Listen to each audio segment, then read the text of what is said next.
Hey, good morning, everybody, and welcome to Swahili Sunday. If you are listening after the fact, thank you so much for listening. I am excited. The this is the new year. We're in 2023, already rolling 1 week into 2023, and I don't know about you, but I've got some different things going, and I want to share a little bit about that today. A little bit about setting goals and different things around that and things to consider when you're setting goals and things to consider kind of daily and when you do tasks and things in your life.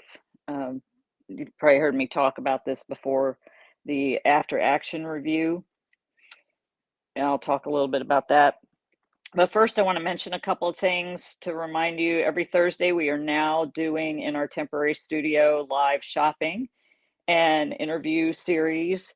And eventually, we are going to be moving into a permanent space. I'm working on that behind the scenes in the background, and a lot of prayer going into that.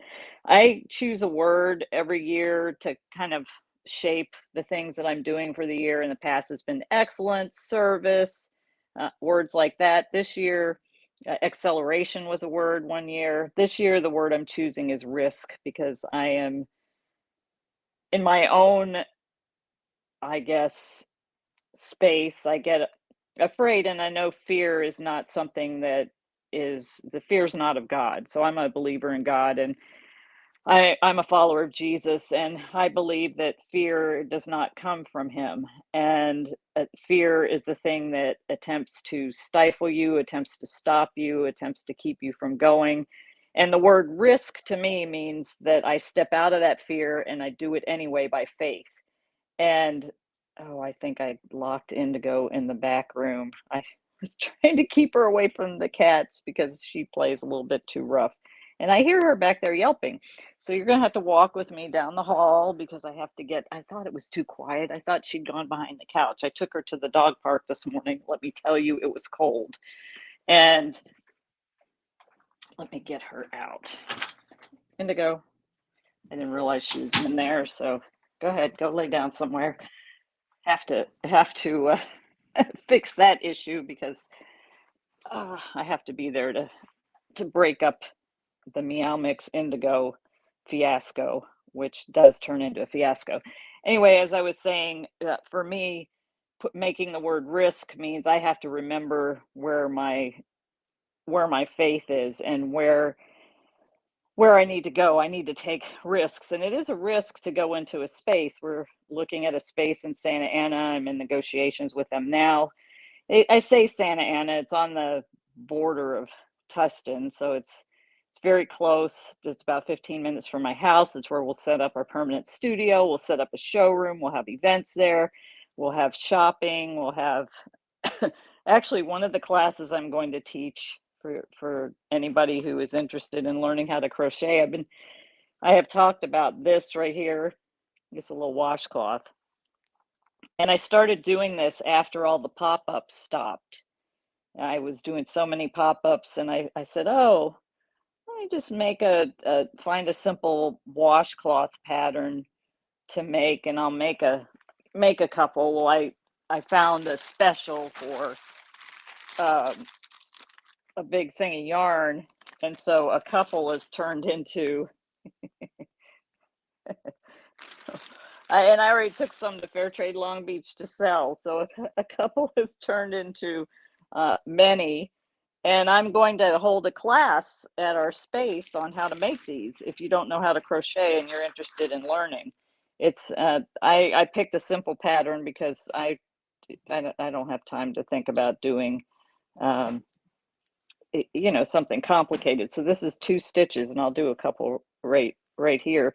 And for me, this is very relaxing to just sit and make a washcloth. It goes very fast, and I started this last night and did a few rows, and it's just something where I can tune out and I can listen to maybe um, an audio book or a message online or something, and pay attention to it, but just relax my mind so my mind doesn't go a bunch of different places because I'm always thinking about things.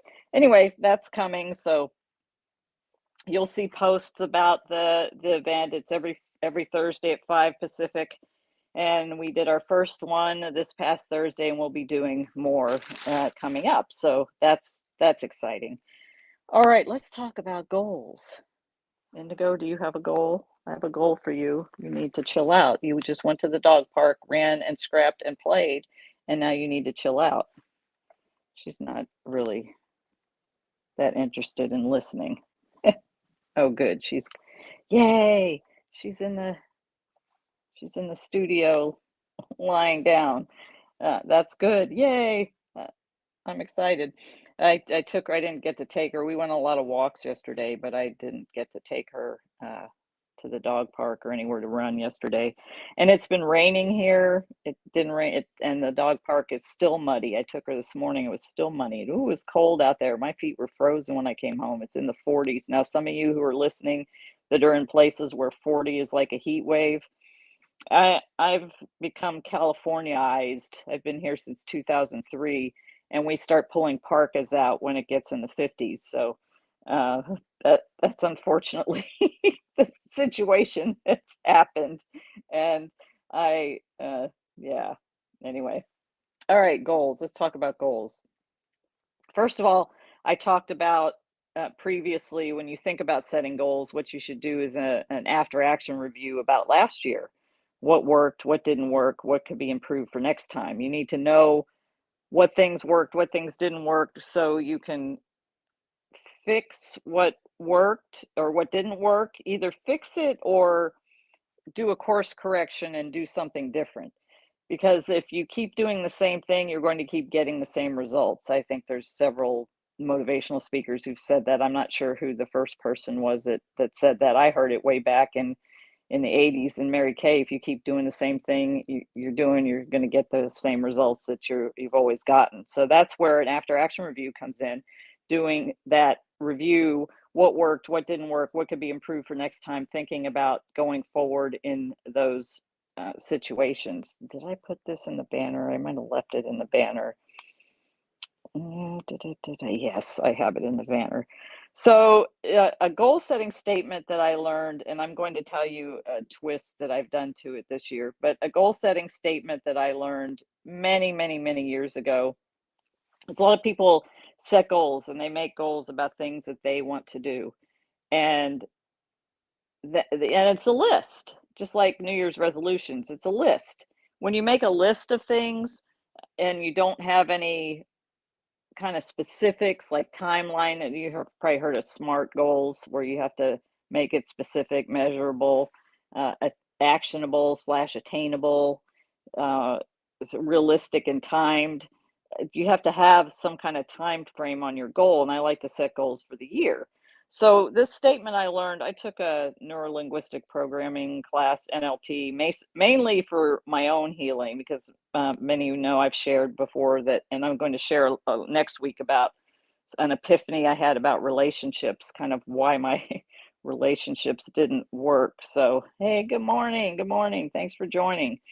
It's that's next week. That's going to be very interesting. Sometimes I'm during my prayer and study time, I get these epiphanies about something, which I wish I would have had many, many years ago, but because of the way I grew up, that there would have been no way that I would have ever been taught those type of things. But we'll talk about that next week. So goal setting, so I took the NLP course to basically heal myself, because you were doing different things to each other. You were doing the processes to each other. You'd pair up with somebody, and it was helping to release a lot of the trauma and things that had happened to me as a child and in my early adult life. And so I never intended to use it to be an NLP practitioner or anything like that, but it helped me. It helped me learn how to do things and heal myself. But one of the things that they taught us in that class was how to set goals. So this is the goal setting statement that they taught us. It is now blank, and I have blank. So it is now. There's the timed in the SMART goal, the date you want to achieve it by. So if you want to do something for a year, it is now 31 December 2023, and I am or I have whatever thing you want. For instance, I'm looking to get more wholesale customers. I'm working on that in the background too. I'm getting ready to submit to a big, very large retailer that I'm able to be connected with because I was accepted to a veteran entrepreneur program that I had to interview for, and they accepted me for the upcoming cohort, and I'm excited about that because one of their sponsors is a very large retailer that I would love to get in. But part of being prepared for that is getting in a space where I can set up a proper shipping operation. You have to be able to ship to multiple locations, and our warehouse now is a 200 square foot storage, and obviously it'll take a while to get into gear. And I'm thinking by February, mid-February, we'll start moving into that location, and I might be able to start really shipping. I can ship now, but if I had a lot of wholesale orders to ship to a lot of different locations, it would be a challenge because the place where I have my product, there's a light, but there's no electricity. Can't plug in anywhere, so I can't set up like a computer, a printer, a label printer. I I have stuff for shipping, but I can't. I have to ship it out of here. So I'm doing like one-off orders out of my house, which is a challenge. So uh, one of my goals is to get more wholesale, and I'm being specific on who I want to get. And so another thing, another way to put this, it is now blank, and I am committed to being or having blank, being or having. So that kind of came to me as a different way. What am I committed to doing? What am I committed to being? What am I committed to having?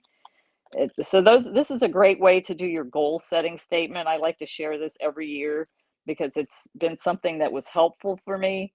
But then let's take that to another level. So if you're a Christian, a follower of Jesus, if you're not, using this statement is great. But if you are, you have a different set of values and beliefs. Like for instance, John 15:5 says, "I am the vine, you are the branches. He who abides in me and I in him bears much fruit, for without me you can do nothing." So I heard a message on Friday night about setting goals and how, I want to do this and I want to do that and I want to do this. And it made me think, yeah, I want to do this. I want to do that. I want to do that. But is that God's will for me? So I, as a believer, want to be in God's will. So what I am doing with my goal setting statement is I'm saying it is now, daily 2023 or whatever the date may be. And I am committed to doing God's will in my life. And then I'm listing my heart's desires because God knows the desires of your heart. For instance, I want to get into a certain store, and so I can list that out. If that's God's will, okay, I can move towards doing that. So for instance, doing this whole baskets and beads Kenya thing is a calling for me. I felt called when I was in Kenya. I'm feeling led to go get this space, which is why I'm using the word risk, and because sometimes I don't really feel a lot of fear around it. Sometimes it comes up, but uh, I have to take some steps to make the things come to fruition that have been put on my heart. So that's just a different spin on it. You can use this goal setting statement and change it up if you want to put, it's now. I just say daily 2023, and I'm committed to doing God's will in my life. And here are my heart's desires, which is these wholesale. I have some things that I'd like to do: move into the building, have this much income for the business, have the farm work accordingly, and grow, and et cetera, et cetera, et cetera. So at this point in my life, I really want to do God's will. I don't want to. Doing it my way has not always worked so well for me. So, you know, it's it's opening my eyes and saying, okay, when I leave this planet, when God takes me home, what did I do for him? What did I do for his kingdom? What did I do for uh, for the least of these, which Matthew 25:40 is the scripture that is on our Baskets and Beads t-shirts. By the way, the one of the specials we have, and it's still up on the website at the special price, is the heather colored Baskets and Beads 3/4 length t-shirt. It's a woman's style t-shirt. We have medium large, no, medium large and double X left. There's no small, and there's very medium large, I think. No, we don't have any medium. We only have large, extra large, and double X. A few left, and they're $15. You can get those and support Baskets and Beads Kenya. That would be great. So go to basketsandbeadskenya.com. Let me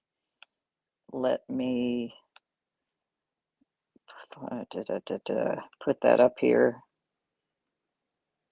Have to look for where I have the website. Oh, there it is. Go to basketsandbeadskenya.com and you can pick up one of those t-shirts. The t-shirts with the red are $19, and the t-shirts with the, and I'm not real sure if the quantity on the, I know I have some of those left, but our warehouse is in such a shamble from doing so many pop-up events. I did a pop-up pretty much at least 1, 2, or 3 days every weekend since September 24th through December 10th.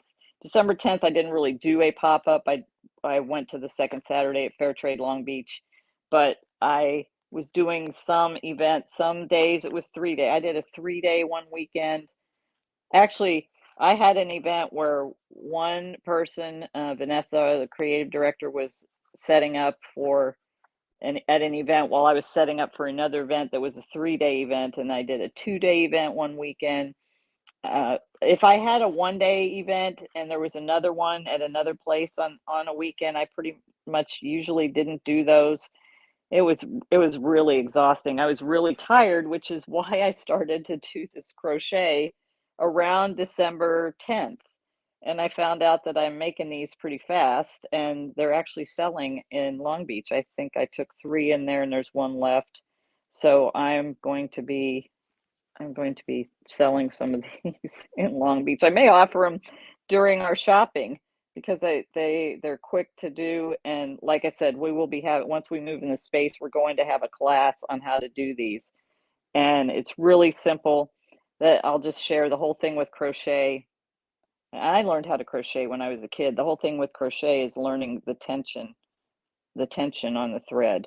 You can learn how to do the stitches. The stitches are really easy, but if you don't have the proper tension, like if I'm doing this and I'm trying to do a stitch, it's not going to work. So just like riding a motorcycle, the whole thing with riding a motorcycle is learning how to let out the clutch and roll on the throttle so you don't jerk.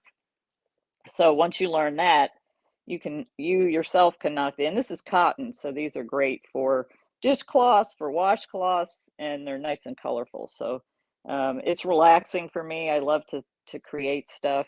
I used to do counted cross stitch, which takes a lot longer, but it creates a really nice picture. Anyway, that's coming. We're going to do classes on crochet and also on paper bead rolling. We'll have all kinds of events at our new location, working on that right now, and I'll be excited to announce that when that's finalized. I'm in negotiation right now. Think like a negotiator. Anyway, so that's what I wanted to share today. I would remind everybody to join us on Thursday, and to let anybody out there know, not only fair trade businesses, but other entrepreneurs. I'm going to be doing little interview spots at the beginning of our B&B Live show. B&B Live, Baskets and Beads, B&B Live, a sustainable fair trade network, primarily to educate people about fair trade and to give entrepreneurs an opportunity to share about their businesses, fair trade entrepreneurs, both locally and globally, to share about their products. Hopefully, the time of the day we do it is kind of in the middle of the night in Kenya, but maybe we'll be able to get Layla on. And she's not feeling that great right now. So if you are the praying type, prayers for her, that would be great. Speaking of that, if you want to do a donation, the 2 things that we're needing right now are school fees and funding for the farm. That farm is coming along. Let me see. I don't have the picture where I can post it, but let me see if I can find a photo. I think I have a photo here to show you. There's stuff growing. There are things growing. We're growing cabbage right now, and this is helping a group of widows. Okay, I don't know if you can see that. This was around Christmas time, and that's the cabbage. Yeah, see, it's very fast to wait.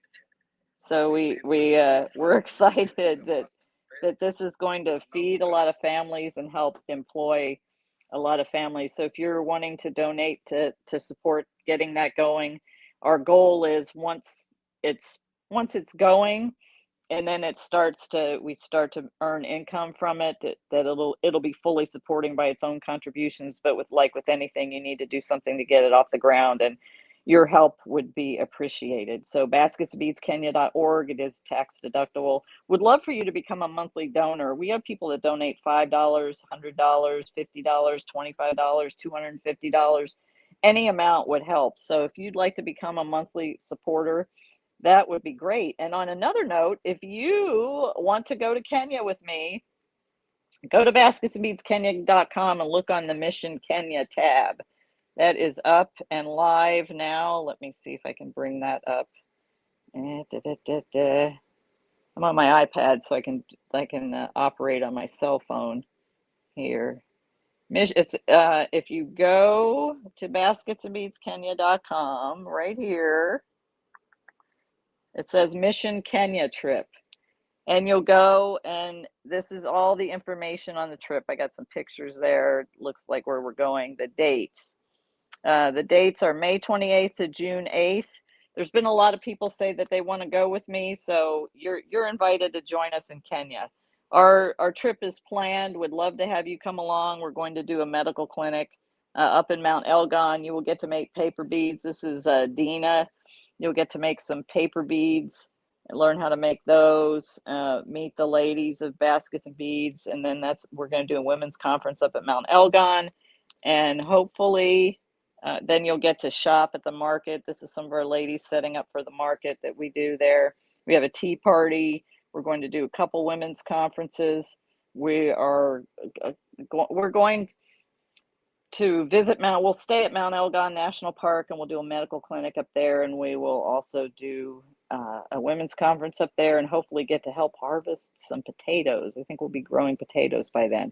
So check that out at basketsofbeadskenya.com. Don't forget to join us on Thursday for B&B Live at 5 p.m. Pacific. You'll see more posts about that. And other than that, I hope that you are, yes, thank you. Thank you for the prayers for Layla. She's just been really sick, and any prayers, if you're the praying type, we know that prayer does work. Just look at Damar Hamlin. So many people were praying for him. If you're an NFL fan, if you're not, you can look that up and see what happened. But he is grateful and asking for prayers to continue. So I believe in the power of prayer, and asking for prayers for Layla so she recovers quickly, because we have a lot to do to help more women in poverty in Kenya become fully supporting by their own contributions. All right, everybody, that's about it for me. I'm going to sign off for today, and I hope that you all have an amazing, awesome, and wonderful day. Go set those goals. I will put that up one more time. Go set those goals and consider how you write this year, and how you focus on your goals. And with that, I will sign off and say Nakupenda. Have a great